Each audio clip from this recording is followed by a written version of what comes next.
الرحمن الرحيم الحمد لله رب العالمين والصلاة والسلام على خاتم الأنبياء وسيد المرسلين نبينا محمد وعلى آله وصحابته أجمعين.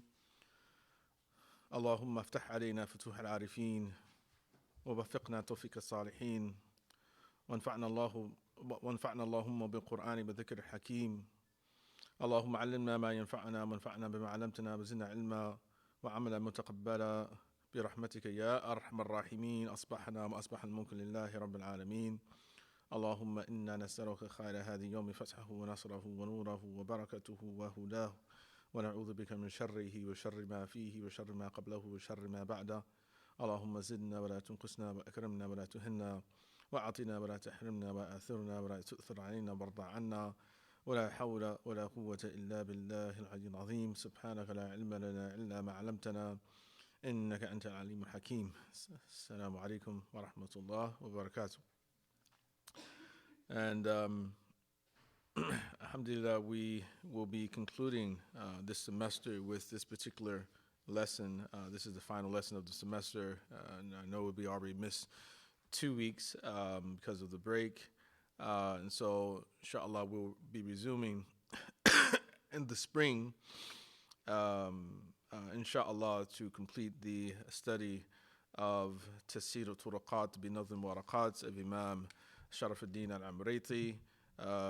This particular text, which is a poem which has been placed, is a poem which takes into consideration the different teachings of Imam al-Haramain al-Juwayni's original text al-Waraqat, which is in the topic of usul al-fiqh, or we call Islamic, the principles of Islamic jurisprudence, or some call legal theory. And in this particular, the title of this particular course, I've entitled The Roots of Interpretative Disagreements. I think it'd probably be a good way to begin this lesson is to perhaps try to see if any of you can extract or recall, some sort of like a pop quiz, recall some of the roots of interpretative disagreements. Like, what are some of the roots of those disagreements that we have covered so far? Examples. An amr wa nahi. So basically what? What about the command and prohibitions? What about it? They said that can be a source of disagreement, that difference of command and prohibition. Right, so the way that you interpret a command or the way that you interpret a prohibition, or way scholars may have interpreted command or prohibition, or sometimes commoners, how they interpret commands or prohibitions. Some may interpret a command as being indicative that the action is an obligation without which, if not performed, the act would be considered sinful. Another may say, well, no, just simply indicative of a recommendation, just recommend it, meaning that, I get reward if I do it, and if I don't do it, there's nothing sinful about it. And the same thing for prohibitions. So some may take it as an indication that the act being prohibited is sinful. And others may say, no, it just means that it's something which is better not to do. It is something which perhaps may lead to something sinful, but it's not in itself is not sinful. So that may be the basis of that disagreement, because we remember back. You want to say something? Yeah. Right, exactly. Because, like, for instance, we say we're making dua, right? During dua, we ask Allah for many different things, and it takes the form of a command in the Arabic language. The actual wording, the way it is worded, is we call sigat al-amr, the wording of a commandment. But of course, we know that we can't command God to do anything. Unsurna fansurna ala qawmin kafirin. Help us against those hostile elements among the non-believers. Help us against them. So help. I mean, does it mean that God, has to come to our aid, or that He, that if without doing it, that there's something sinful about His inaction? So not every command is indicative of the act being commanded as being an obligation, So that may be one basis of it. So, for instance, Imam Shafi'i, he said that commandments are indicative of recommendation. That's the mashhur from Imam Shafi'i. Within the majority say that is indicative of obligation. So that is we call the zahir or the haqiqah of the amr, the pseudo explicit indication of it. And so, but it is taken to mean something else or indicate something else only with a context. A different context may change and alter that, you see. So depending on the context, the relationship between the people, the characteristics of the speaker or the commander, and the relationship between those two entities may determine a different meaning. What were you going to say, Aisha? Another example is what? Right, so the difference of the general and specific expressions. So what about them? Right. So some expressions are general, some are specific, or many expressions that are general actually are not meant literally to be all-encompassing of every particular that falls under that universal category. And if anything, we can say that most general expressions are taken in a specific manner or let's say there are always exceptions that they're an exception to every rule. That's where we get that sort of statement from, that there's exceptions to every rule. But in fact, it's not literally an exception to every rule. But, because certain general statements are taken literally. Like inna muttaqina fi dhilalin wa yu'yun. Said that the believers or the God conscious are or will be in shades and in springs. Right. So it is literally, as it means the muttaqin. Anyone Allah calls a muttaqi or considers a muttaqi, then they will be get rewarded obviously.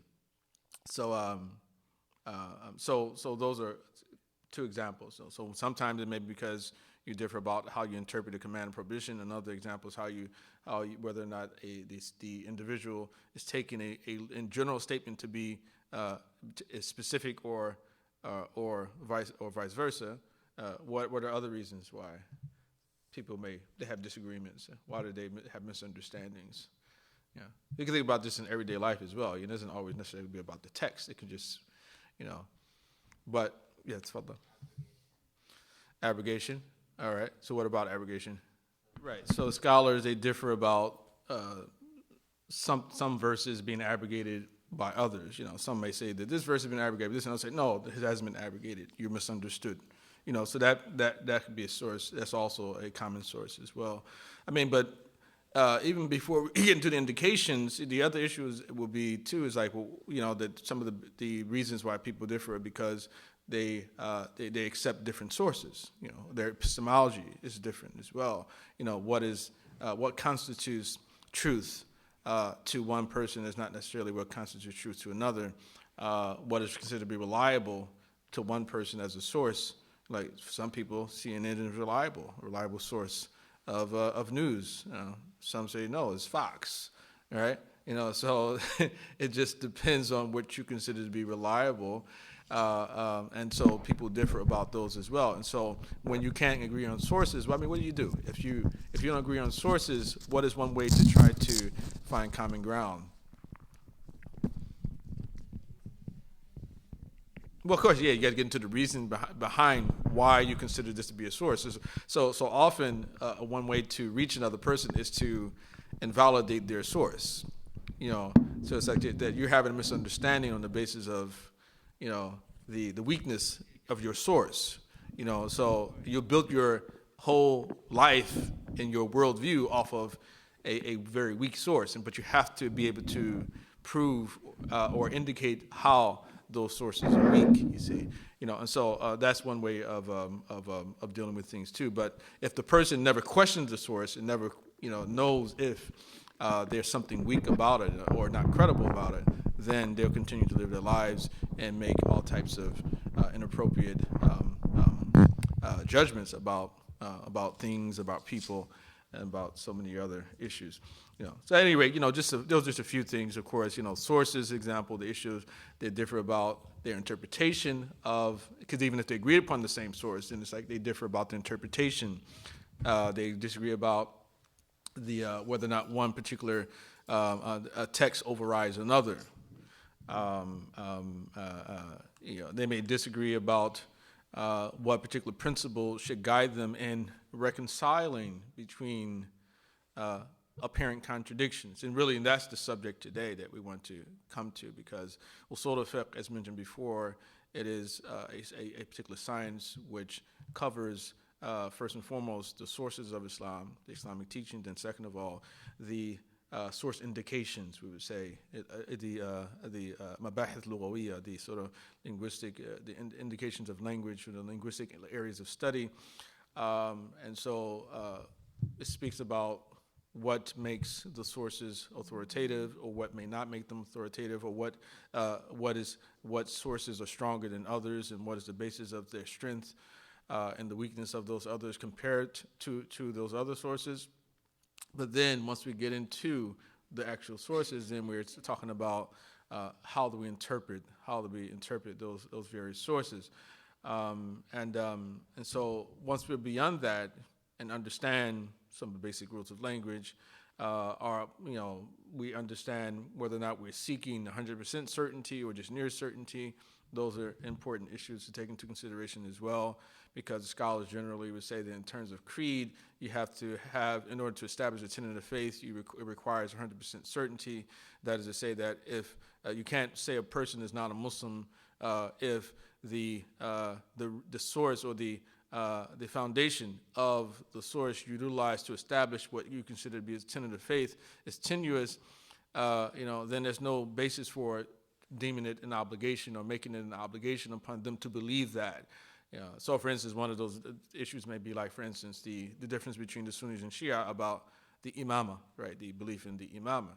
So the traditional Shia would say that if you don't believe in the imama, then you're not a Muslim.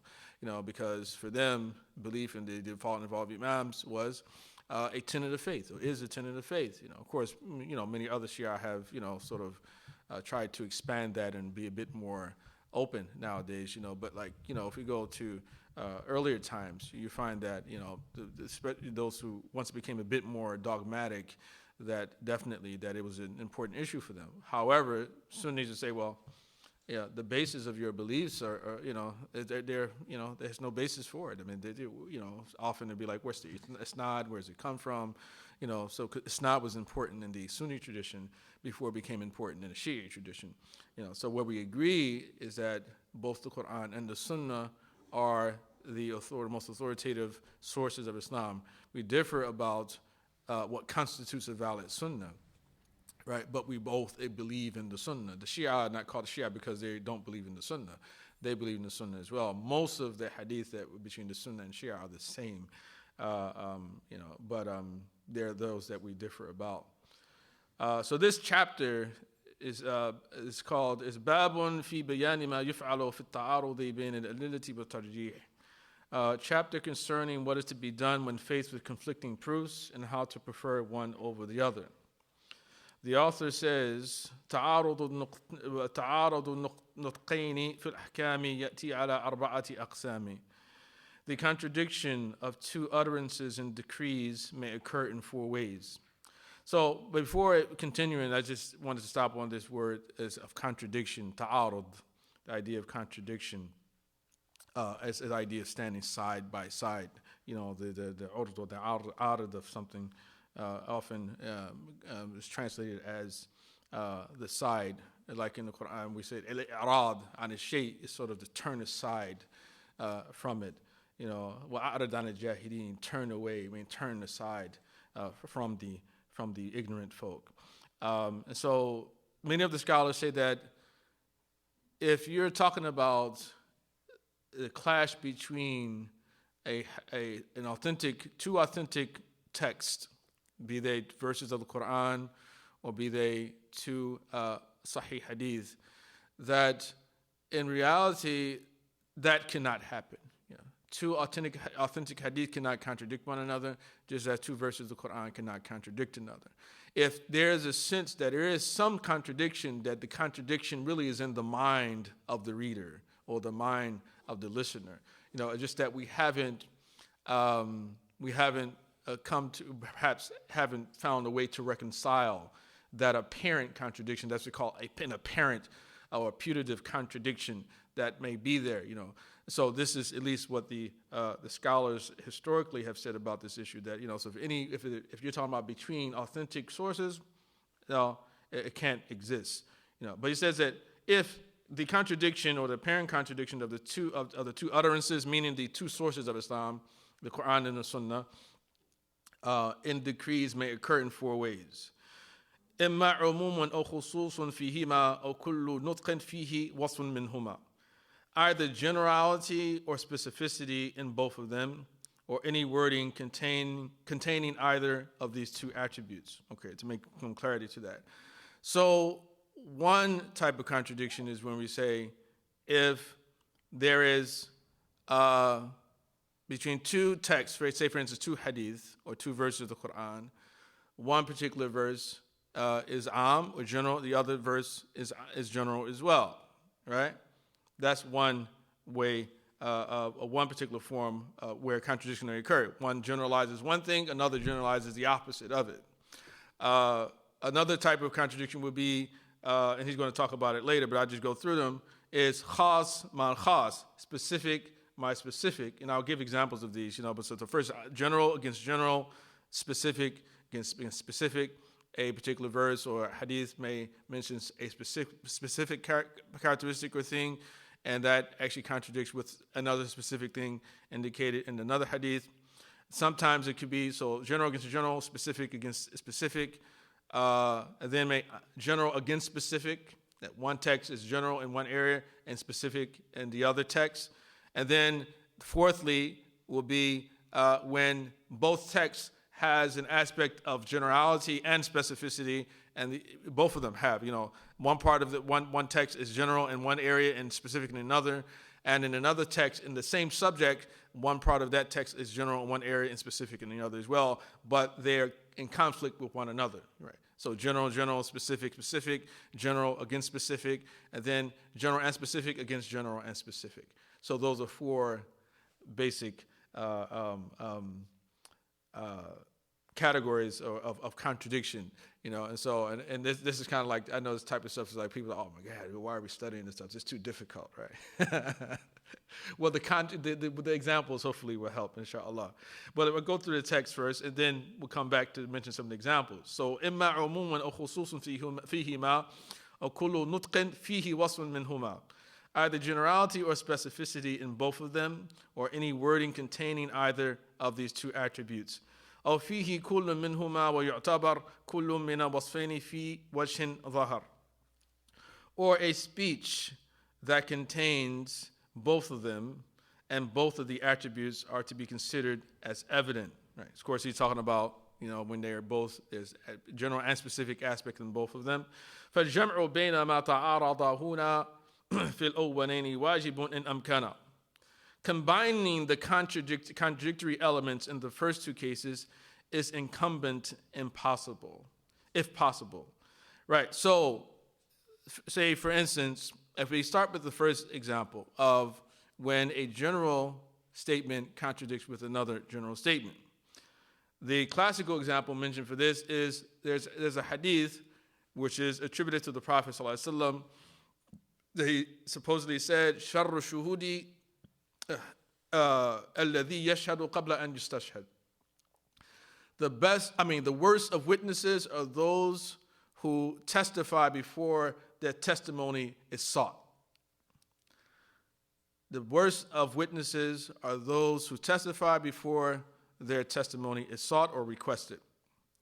Then there's another hadith that says, خَيْرُ الشُّهُودِ الَّذِي يَشْهَدُ قَبْلَ أَنْ يُسْتَشْهَدْ. The best of witnesses is the one who testifies before his testimony is sought or requested. Right. So one says the worst of them, the other says the opposite, the best of them. So the same exact act, person comes forward, hey, I saw this and this is what happened. Right. One hadith says he's the worst of people, another hadith says he's the best of people who does so. Now, Imam Shafi'i and a lot of scholars have books they've written with the aim of attempting to reconcile contradictions in the hadith. So one book Imam Shafi'i has called Ikhtilaf al-Hadith. And he has a number of examples of these hadiths like this, and he tries to reconcile them for those of you who are interested in seeing other examples of this. But some scholars have attempted to reconcile the disagreements between, or the contradiction, because this is clear contradiction. It's like worst or best. Either I'm the worst witness or I'm the best of witnesses if I come forward with my testimony. So that's a clear contradiction. And both of them are general. So it says the worst of them, or worst of witnesses, the worst of witness, the best of witnesses. So any witness who comes forth and does this, could be the worst or the best. So some say, the way that we are to reconcile them is when we reflect upon the first hadith about the worst of witnesses being the one who comes forward with testimony without being asked to do so. This applies when that particular person knows that he or she will be called forward, right, at a time. But in spite of that, right, well, I'm just going to blurt it out right now, right? I haven't been called on yet, but I know they're going to call on me, so I'm going to let everybody know what I'm going to say. So that, because of that, is lack of patience, and perhaps it may interrupt some aspects of justice, so that hadith is taken to apply to that person. But with regards to the one that says that the best of witnesses, the one who comes forward, is when the individual, he doesn't know, or she doesn't know that he or she will be called forward. So that individual, out of the concern for justice, I want to make sure that the person has not done wrong. I'm going to let you know, yes, I saw this. This is what occurred. I saw the accident, and so he turned the corner, and that guy, he went straight through the light, and didn't even, pay attention to the red light. So that's one attempt. That may not be totally sufficient, but it is an attempt to try to reconcile between apparent contradictions and those two hadith. Another example of this is that in certain verses in the Quran, and this is of course, in a more controversial area of discussion, this relates to the concept of concubinage. And of course, the Islamic law books for centuries have mentioned these chapters about, how you set free a slave, and the Quran, has these verses, and basically the Quran gives two lawful ways to gratify one's sexual appetite. And so either one does so through marriage, or does one through one's slave, or captive. In war, a person becomes a slave through captivity. Particularly the woman, throughout history, that most of the scholars have stated that the owners of those slaves had an exclusive right to be intimate with their concubines or their slave women. And so certain verses give the impression that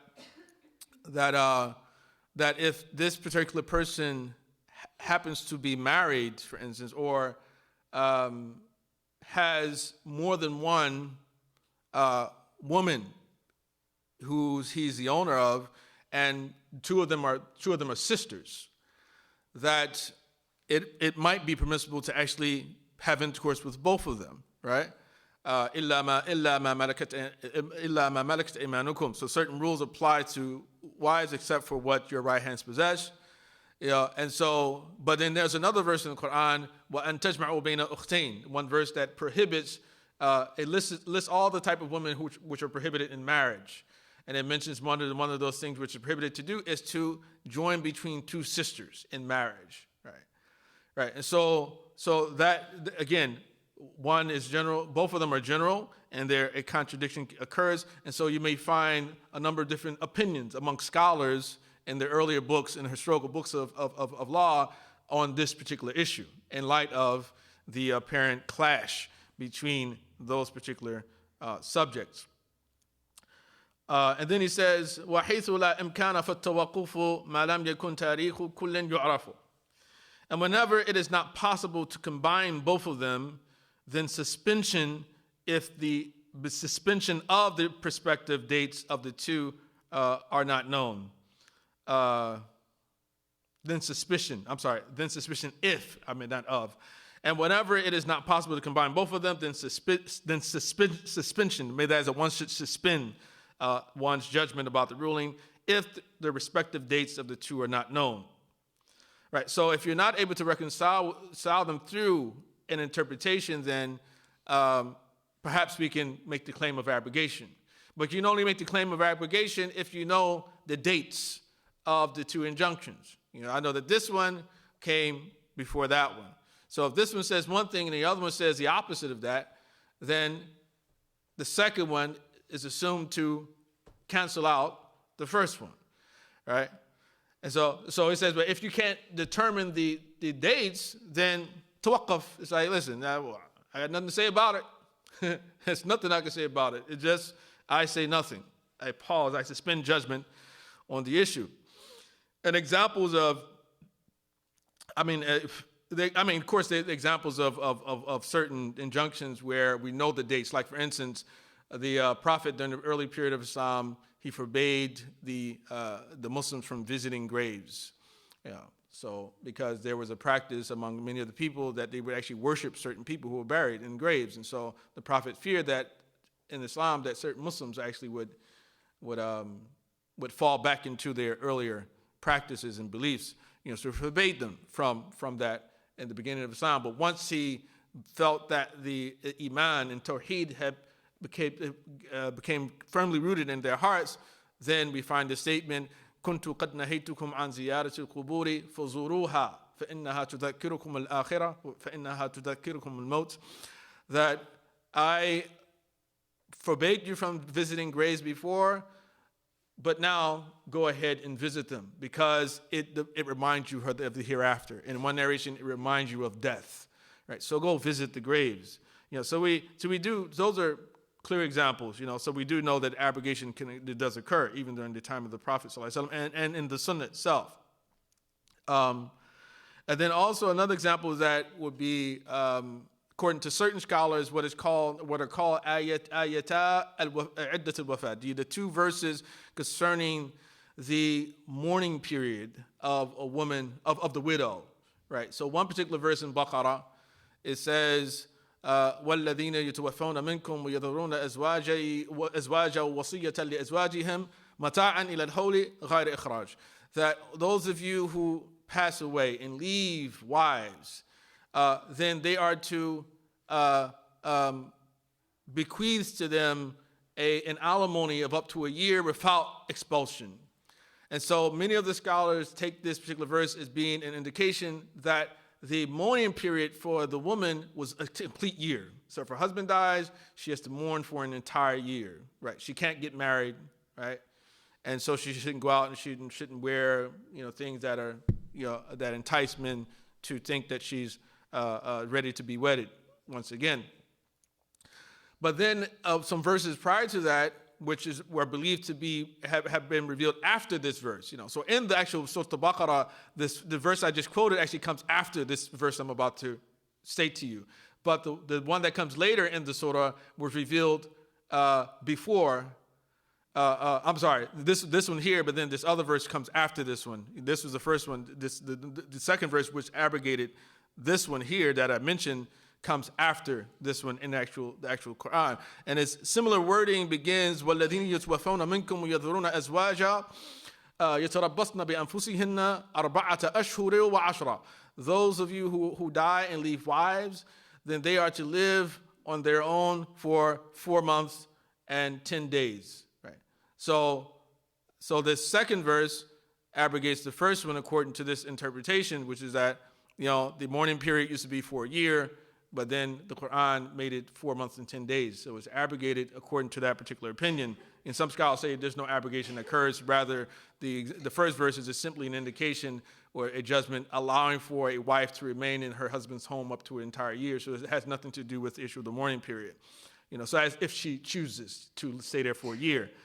But then another example of when we know that a particular injunction has been abrogated is like in what was called the ayatul musabara, the verse of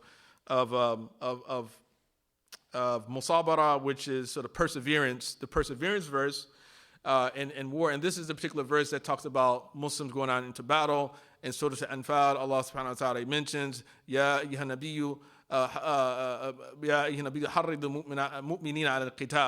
Prophet, incite the believers to fight. If there happen to be 20 of you who are patiently perseverant, who are enduring, then they will conquer 200. And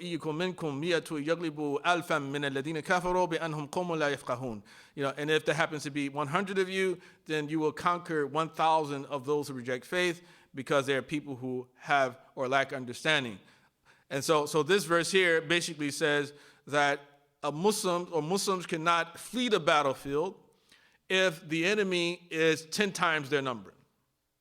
That you cannot. It is haram to flee the battlefield even if they're 10 times your number. If they're more than 10 times your number, then no problem. But they're 10 times your number, you have to stand and fight. But then right after this, Allah subhanahu wa ta'ala says, وَالْآنَ خَفَّفَ اللَّهُ عَنْكُمْ وَعَلِمَ أَنَّ فِيكُمْ ضَعْفًا. But now Allah has lightened your burden because He knows that there's some weakness amongst you. Then He said, إِيَّكُمْ مِنْكُمْ مِيَةٌ صَابِرَةٌ يَغْلِبُ مِئَتَيْنِ. If there happen to be 100 of you who endure, then they will conquer 200. وَإِيَّكُمْ مِنْكُمْ أَلْفٌ يَغْلِبُ أَلْفَيْنِ بِإِذْنِ اللَّهِ. And if it happens to be 1,000 of you, they will conquer 2,000 by the leave of God. Right? Wallahu ma'a sabirin. Allah is with those who are patient, those who persevere. So here again, a clear example of how the judgment sort of is lightened, or an abrogation in the actual judgment. So 1 to 10, but now it says to 1 to 2. So if they're twice your number, then you can't leave the battlefield. But if it's more than twice your number, you can flee the battlefield without any sin occurring. وحيث لا إمكان فالتوقف ما لم يكن تاريخ كل يعرف فإن علمنا وقت كل منهما فالثاني ناسخ لما تقدم. And if we know the time of each of them, then the second supersedes that which comes earlier. Right? So we just went through that. وخصصوا في الثالث المعلوم بذي الخصوص لفظ ذي العموم.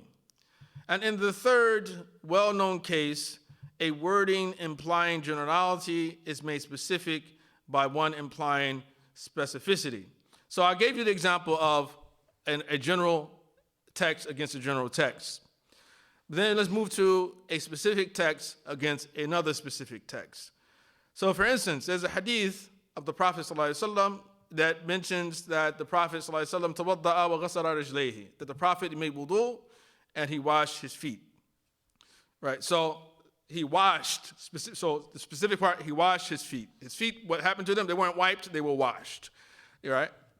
And then there's another hadith that says, tawadda'a wa rasha al-ma'a ala qadamayhi wa huma fi al-na'layn, that he made wudu and he sprinkled water on his feet while they were in his sandals, while he was wearing his sandals. You know, he sprinkled water on his feet, make wudu, sprinkle water on his feet while he was wearing his sandals.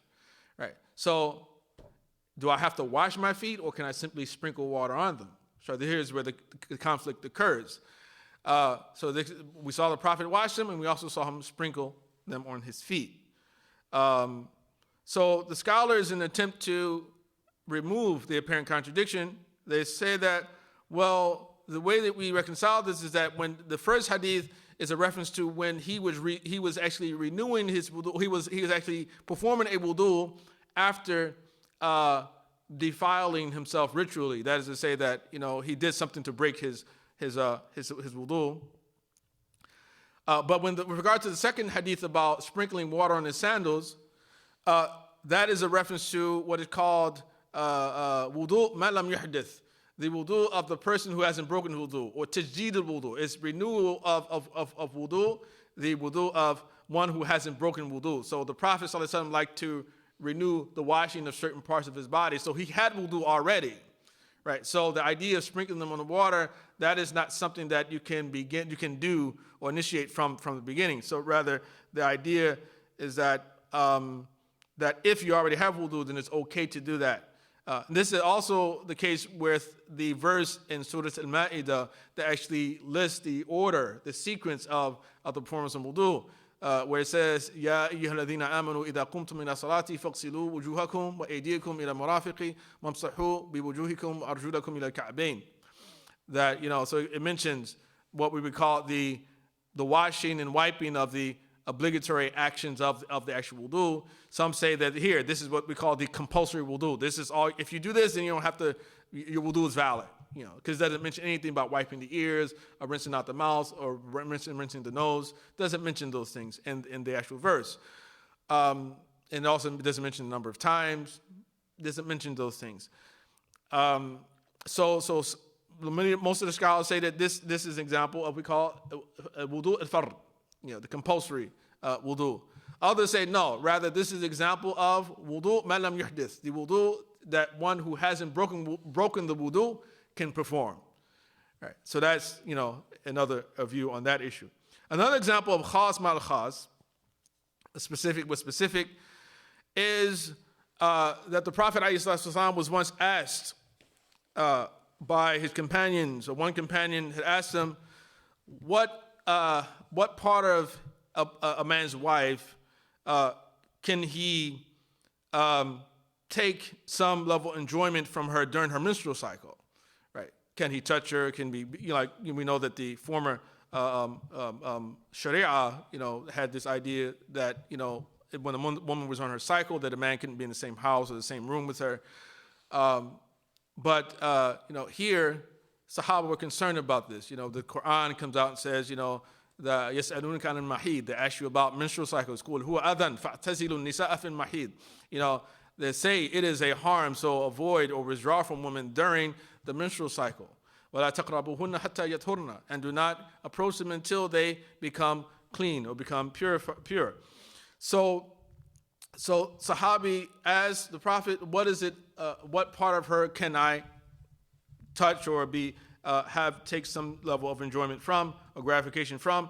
And one hadith said, "Ma fawqa al-izar," anything above the waistcloth. It says, from here, waist up, right? Nothing from the waist down can be touched, according to that understanding. But then, in another hadith, it is related that the Prophet ﷺ told a companion, "Isna'u kulla shay'in illa nikah." Say, do anything or everything except for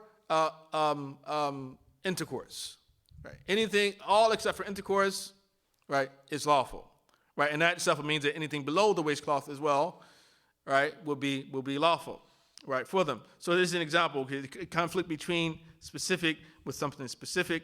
So it said, do everything is was specific except for intercourse. And the other is ma fawqa al-izar, whatever is above the izar, and understood that anything below the izar is unlawful. So again, scholars would differ about the ruling on something like that. And Murithi, he goes on, he says, وَفِي الْأَخِيرِ شَطْرُ كُلِّ نُطْقٍ مِنْ كُلِّ شَقٍ حُكْمُ ذَاكِ النُّطْقِ. وَفِي الْأَخِيرِ شَطْرُ كُلِّ نُطْقٍ مِنْ كُلِّ شَقٍ كُلُّ حُكْمُ ذَاكِ النُّطْقِ. Right? And in the last case, the force of one part of speech is determined by another. Right? That's to say that if we find the contradiction between khas and am, which is the next example. So first we have am and am, khas with khas, and then the khas with am. One hadith has a specific something specific mentioned. Another hadith has a general statement. So in saying that in the last case, the force of one part of speech is determined by the other. That is to say that if one particular verse is general and another particular verse is specific about the same subject, then we interpret the general according to the specific. Right? We give a precedence to the specific. An example of this is that there's a hadith on the subject of zakat. Now we learn in zakat that zakat is due on three basic types of property. One is gold and silver, be it currency or jewelry. The second is farm produce, and the third is livestock. And not all forms of livestock, but in particular camels, cows, sheep, goat. Some scholars include horses, but most of them don't.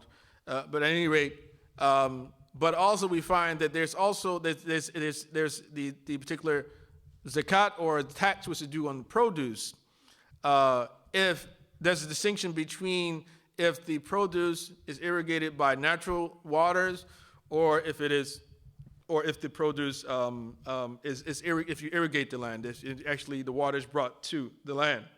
And so in one hadith it mentions فيما سقط السماء العشر, right? Regarding whatever the sky wets, let's say regarding whatever is given, it's watered by natural water, by rain, one is to pay out 1/10. فيما سقط السماء, so anything which has been watered by rain is taxed with 1/10 of its yield, right? So be it dry fruits like dates or raisins, or be it any types of legumes, types of beans, among other things. But this also might apply to like apples and oranges, and which generally, many of the scholars don't consider to be zakatable. But the hadith gives the impression that it includes that as well. فِيمَا سَقَطِ السَّمَاءُ وَالْعُشْرُ, that we pay 1/10 of the yield of that. But then in another hadith, it mentions, or another part of this, another aspect of this is that, so not only just the type of wealth, but also in any amount, in whatever is watered by. So for instance, if I grow a single orange, or I grow a single dates, right? Well, it's kind of hard to just single date to grow, but but just imagine something like that. That if I grow something as small as that I have to pay zakat on it. I give 1/10 of it. Right, I have to pay 1/10 of it, according to this first hadith. But in another hadith, لَيْسَ فِي مَا دُونَ خَمْسَةِ أَوْسُقٍ صَدَقَةٍ, there is no charity or no zakat due and less than 5 awsuq. 5 wasq is a type of a metric, which is about 610 kilograms. So basically, say if you have produce, farm produce, and you produce less than that amount, by less than 610 kilograms, then you don't have to pay zakat on it. But once it reaches that point or more than that, you have to pay 1/10 of the yield from that. So here's an example of when one hadith is general and then the other hadith is specific. And in those cases, it's easier to deal with because now we're going to say, okay, well, this is general, and so this is specific. So we apply the specific to the general. That's much easier. And then the last verse, he mentions, in Mariti, he says, فَخْصُصْ عُمُومَ كُلِّ نُطْقٍ مِّنْهُمَا بِالضِّدِّ مِنْ قِسْمَيْهِ وَعْرِفَنْهُمَا. Regard as specific the general wording for each of them by means of their respective opposites and know them. Right, and so the last category, so we have the general with the generals, the specific with the general, and now we deal with when one text is both general and specific, and then another is general and specific. And so if we take the view that we are to apply the specific to the general, then that might easily resolve the issue. But I'll give you some examples of this. In one hadith, and this is a hadith which the Shafi'is definitely accept, إِذَا بَلَغَ الْمَاءُ قُلَّتَيْنِ فَإِنَّهُ لَا يَنْجُسُ. So whenever the water reaches the point of qullatayn, 2 qullas, and I'll explain that in a second, then it does not become defiled. So meaning nothing defiles it.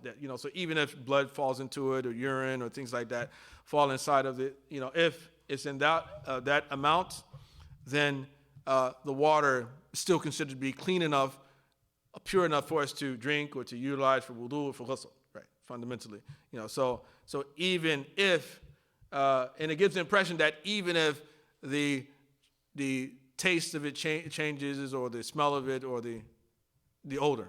The odor or the color changes. The 3 properties, color, taste, and odor. Right. So this hadith gives the impression that even if those properties change, it doesn't matter as long as it's qullatayn, which is about 216 liters.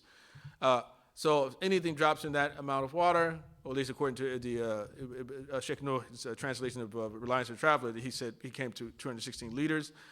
So if it is less than that, if it's that amount or less, or more, then it's fine. It's not a problem. But if it's less than that amount, then it can be altered potentially.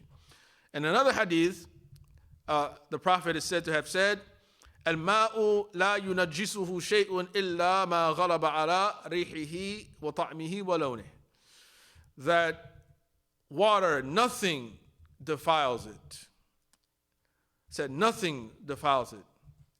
Right. So the first hadith gives the impression that, if it's less than 2 qullas, then it can be defiled. This hadith begins by saying nothing defiles water unless it changes its odor, its taste, or its color. Odor, taste, or its color.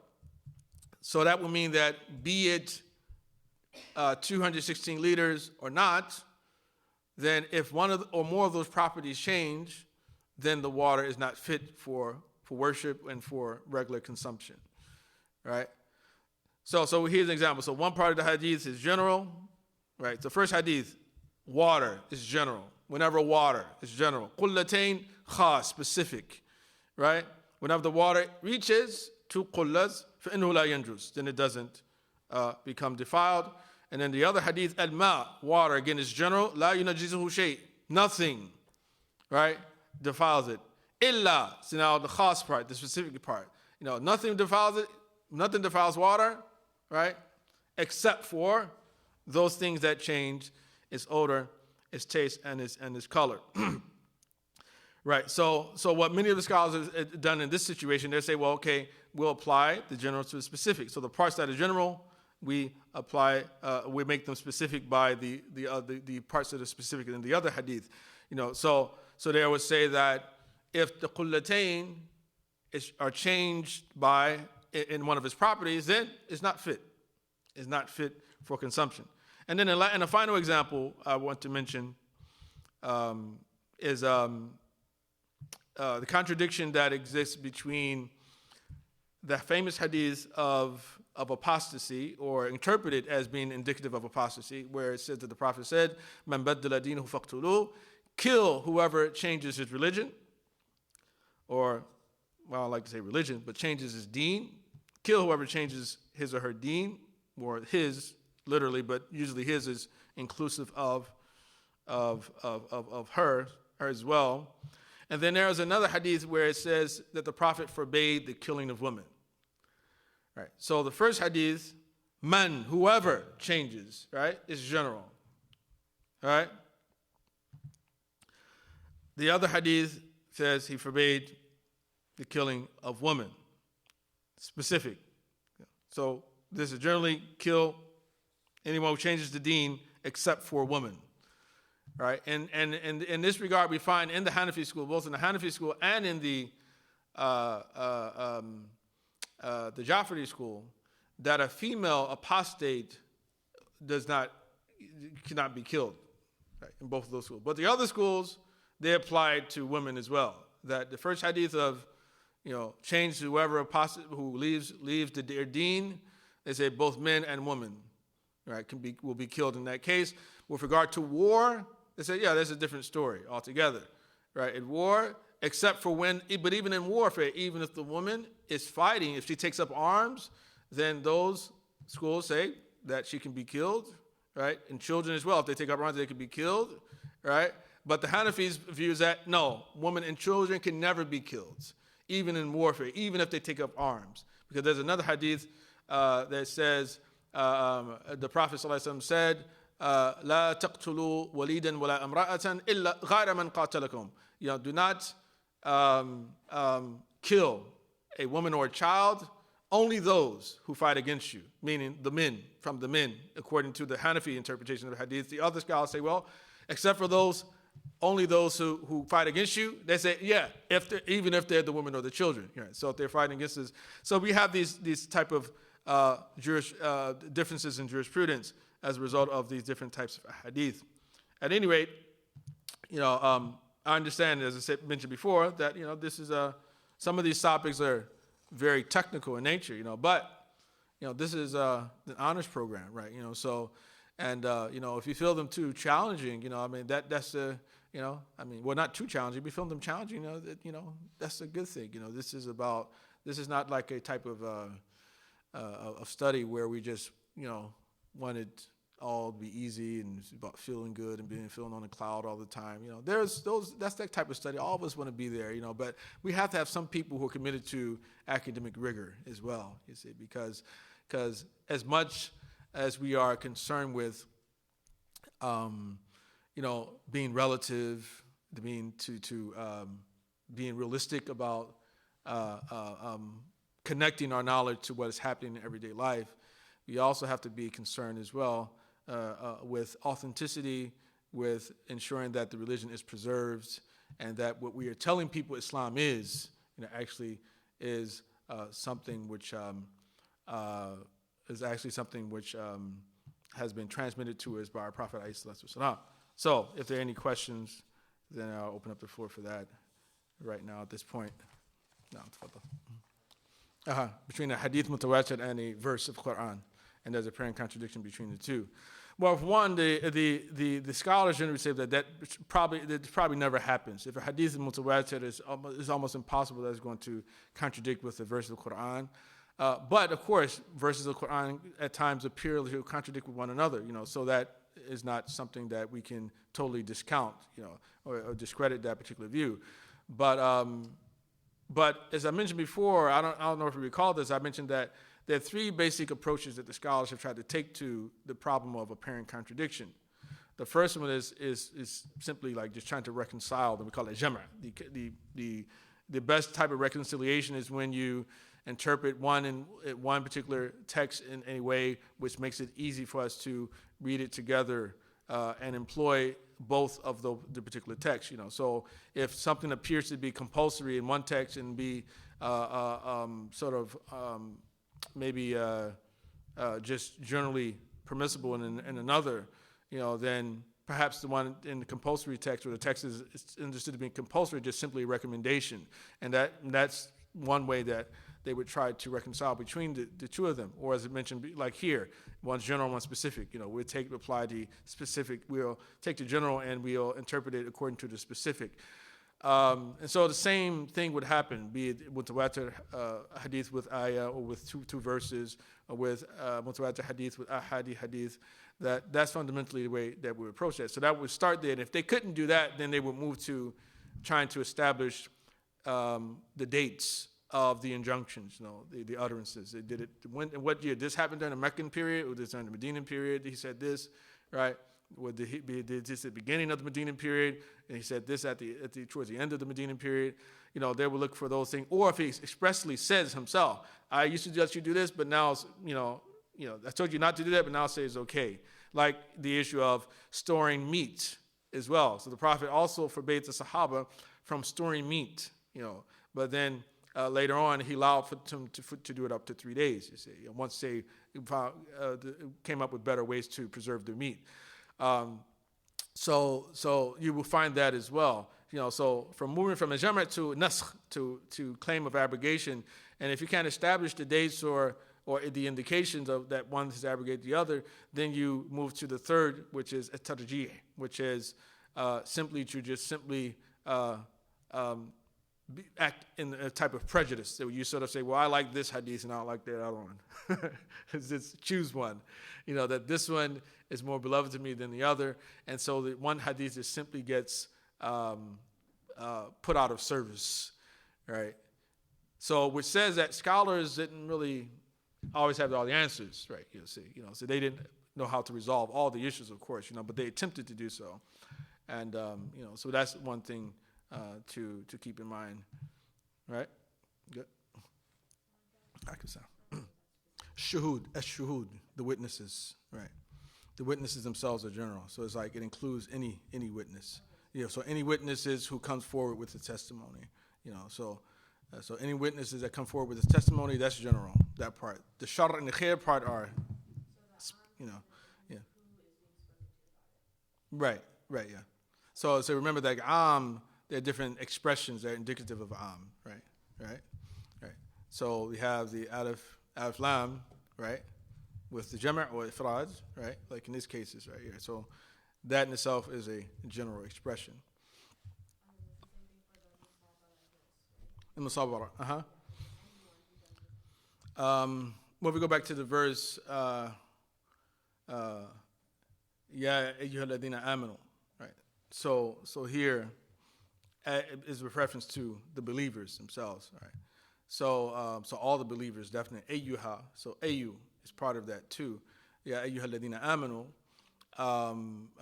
you believe. So it includes all of those who have faith in Allah subhanahu wa ta'ala.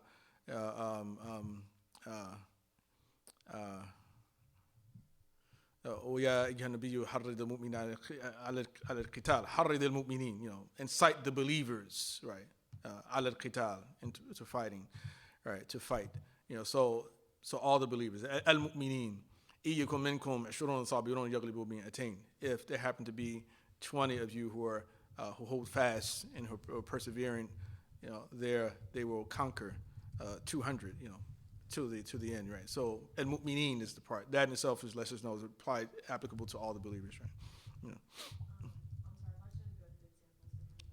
Yeah. I know how you work, Aisha.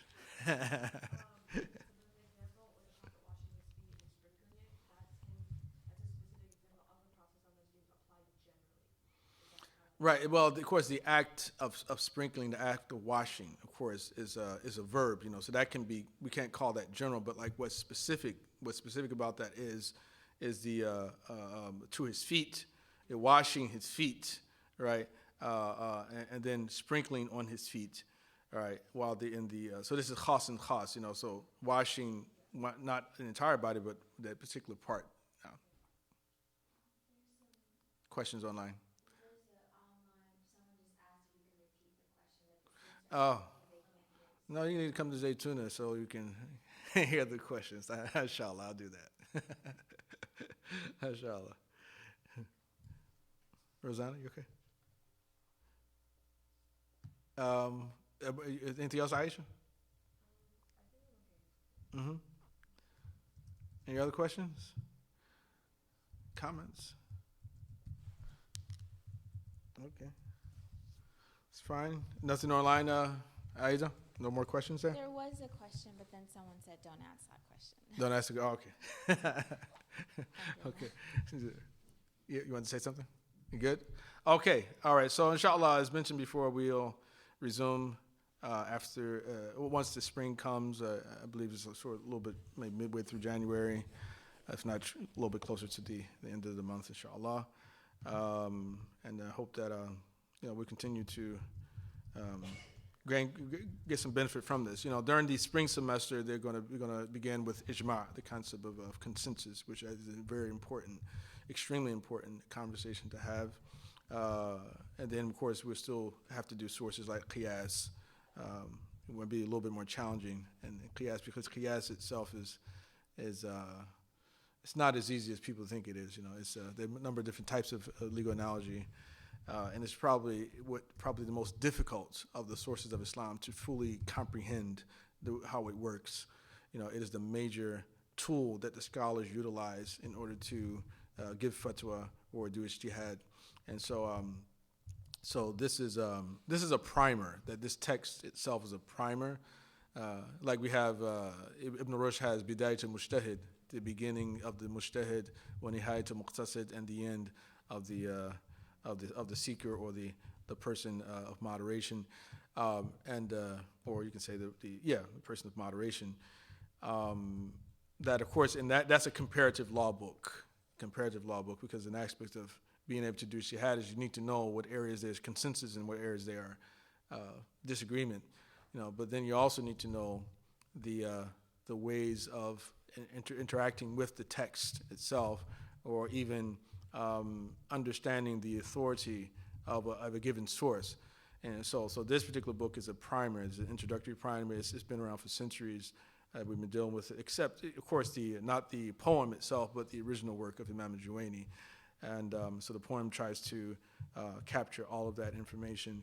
But ijma' is extremely important because there are just so many claims of it, and in particular that scholars have stated about the concept of ijma historically that if a person goes against a decisive consensus, then that in itself can be a reason for a loss of faith, or considered to be an act of apostasy or a statement of apostasy. And so we need to understand how this is developed, what the scholars areas where we may have differed or not, if ijma actually really even happened before us as well.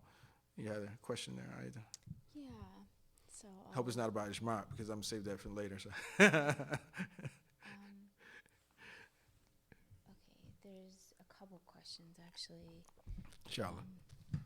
Okay, so online there was someone that asked, to what extent are the differences of opinion concerning abrogated verses due to uncertainty of dates of revelation? There's a lot of disagreement about the number of verses in the Quran which have been abrogated. There's no consensus about the number. Some claim that there are no abrogated verses in the Quran at all. And I think that in itself is untenable, an untenable claim, indefensible claim. But I mean, some put it down to about 21 verses, some put it into hundreds. So it's not a thing that scholars generally have a consensus on, but in terms of the concept itself, there is definitely an agreement that abrogation does exist in the Quran and has happened in Islamic history. It has happened throughout our sacred history, even not just even with the prophets in the Quran itself, but even in the previous scriptures, with Musa alayhi salam, with Isa alayhi salam, and the other prophets who received some type of law, some type of sacred law code. Is there another one you said? So there was a question about the various positions on washing over socks, be it leather socks, shoes, etc., from different madhabs. And if you have a text that you want to reference, maybe that might be something beneficial. Okay, so the question is to refer them to a text about the issue of wiping over the socks? Or if you know some answers to this question, but I don't know. Yeah, of course. I mean, that's a question of fiqh. Not that I'm averse to answering that. This class is more so usul of fiqh, but I don't have the aversion to deal with them, because we do bring up issues in jurisprudence. But like, if a person wants to know more about what the scholars say, and in particular the Hanbali scholars say about wiping over the socks, you should want to reference books like Al-Mughni of Imam Ibn Qudama. He has very detailed breakdown of the different views between scholars on wiping over cotton socks or things like that. And then there's also the other Hanbali works as well. I mean, Azad al-Mustaqna, Al-Iqna, among other works. So the Hanbalis are out of the four schools in their description of the Jawrab, which some translate as the sock. They allow for a person to wipe over the sock under certain conditions. Ibn Qudama seems to be somewhat strict on this issue and stipulates it be something very thick, something that doesn't come off when one walks in it, there are no holes in it, things like that. And that particular position was not the same position that scholars took about the khuf, because like the khuf can have certain type of number of holes in it and things like that. But it definitely is a point of dispute, and of course they're in the polemics between the method and pro-madhab people and the anti-madhab people, like from the Salafis. Throughout the years, there have been some of us who have, of course, been anti-madhab,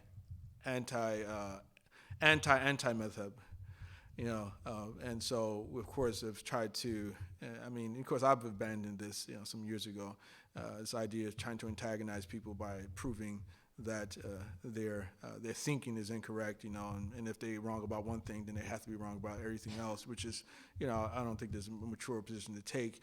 Some people will take the view that it's okay to wipe over socks. The mainstream schools don't. The jawrab for the mainstream schools is a type of sock which is also has a leather covering on top of it.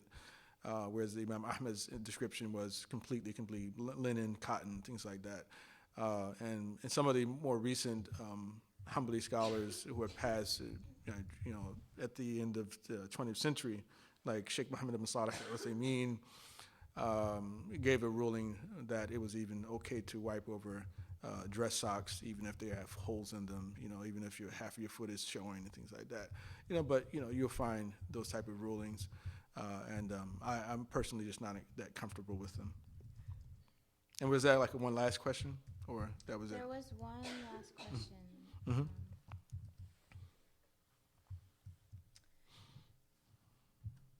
So this individual asked, are there recordings of either earlier periods of each place he resided, Mecca and Medina, where these situations can be distinguished besides what is in an evident mention? In terms of abrogation? Why don't you repeat that to me one more time, as I can see?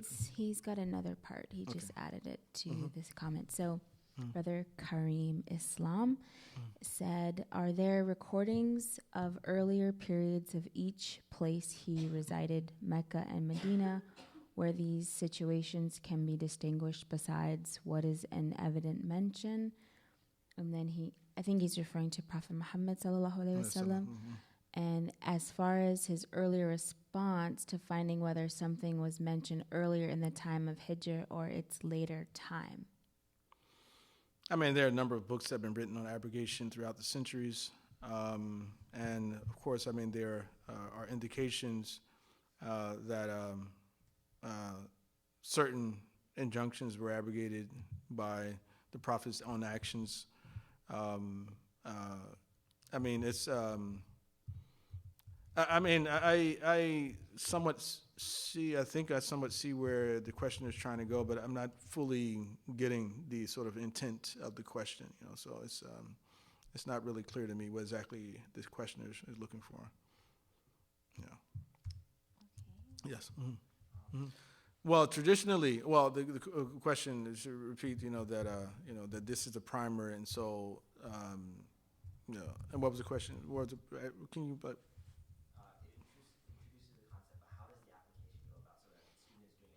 Right. So this book it introduces a concept, so how does a student go about making sure that he or she is doing it correctly when they're applying the particular the rule. Well, classically, students didn't study usul until they studied a number of years of fiqh. So because often what happens is that a lot of the issues that come up, they're allude to some particulars that students are assumed to have studied a little bit more detail about, so it's like, it's like in this, like ayatul musabara, like ayatul iddatul mafaz, like you'll find these phrases, like the verse about the widow's mourning period. It's like the verse about musabara. It's like, well, what are they talking about? So you're assumed to already have some knowledge of that, you see. And so this is why it can be a bit more challenging for people who don't have that much exposure to normal Islamic law. And when I was in Morocco, I studied in the modern college, mainly the College of Sharia of Qarawiyyin, and but I did attend courses in the original college, the old college, the Jami', the mosque itself. And so the program of the students after the college had been reopened by King Hassan Thani, it was 12-year program, and so and this is something that's also reflective of Islamic history too, that students studied after coming into that college for 12 years, but they spent 10 years before they actually studied usul al-fiqh, right? So 10 whole years before they studied usul al-fiqh, right? Which means that they got a lot of grounding in fiqh, before they even come to study usul al-fiqh. That in itself doesn't mean that we're doing something wrong by not, doing it the same way, but it's just that it hasn't been necessarily the tradition that scholars have tried to write in such a way that that the students themselves are able to grasp the concepts a little bit easier, in context with the actual particulars that are brought up, So certain books, like after this book, probably a good book would, like, there's one book called Miftaah al-Wusul ila Bina' al-Furu' al-Usul. And so in that particular book, they actually give examples as well. And there are different types of books of usul. Some of them are written in different ways. So this is, with the example of tariqat al-mantiqiyya, the sort of, the Shafi'i sort of approach, the logical sort of way of writing about usul al-fiqh. And then you have the Hanafi approach to writing, and then it's sort of like a hybrid type of writing between both the Hanafis, and the Shafi'is. So with the Hanafis, the Hanafis usually have more examples. They'll actually mention a particular, and then, and work from, they're inductively. The Hanafis are establishing usul, whereas the other schools are like, it's deductive. Started with the principle, and then you sort of, work down from there. So they're different, and so they're different books. But that particular book, it brings up, what the Hanafis say, this is why they say it, this is the evidence they use for it. It's an earlier book. So it's a smaller book too, So after this book, probably something like that. Imam al-Qarafi has his tafsil, and then also the Jam' al-Jawamid is more, probably the most advanced, so the sort of senior level books of usul al-fiqh that take into consideration the different schools. Right. So yes, of course, it's hard to know, if a student is applying it correctly without consulting with the instructor. But it's, again, you get started, you get an idea about how it works, and you can start looking for those indications. This is this is khas, things like that, and then you have a much richer type of experience as a student. It's like reading a tafsir book. It's not the same for a person who knows the ulum to read a book of tafsir as a common Muslim. A common Muslim opens up a book of tafsir, and in tafsir you have hadith science, they have isnad mentioned, there's a little bit of history, there's seerah, you find in the usul al-fiqh, you find lugha, all types of things are there, and so, but if you had exposure to all the different sciences, and you get so much more out of it, but if a common Muslim opens it up, it's like, you're looking for the stories that really are easy. And it's like, I remember a person some years ago come to me, who's actually someone who spent time studying in Islamic university, and, but didn't go far enough. And I remember he come into an office the following day after he had read something in tafsir, and he said that, I read this hadith, and then afterwards it said that, but it said it's just a strange hadith, hadha hadith gharib, this is a strange hadith. And, and so he took it literally, like a strange hadith. I was like, well, no, that's not really what they mean. They don't mean strange like in strange. You mean strange like in the hadithi sense, strange, Doesn't mean that there's something wrong with the hadith. It just means that, that the number of narrators, very, small number of narrators, one narrator or something like that.